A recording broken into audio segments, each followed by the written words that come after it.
سلام، چطوری؟ این فنجون گیلاسی رو بریم نقاشی کنیم. قبل از اینکه رنگ رو روی سفال بذاریم باید اول ببینیم که سفالمون احتیاج به سنباده داره یا نه. بعد از سنباده کاری شروع میکنیم به رنگ گذاشتن.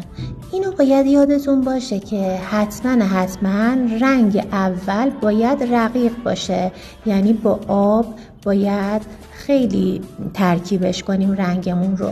بعد از اینکه خشک شد سری دوم رنگمون رو روی کار میذاریم.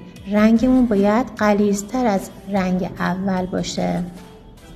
بعد اجازه میدیم خشک بشه، باید صبوری کنیم.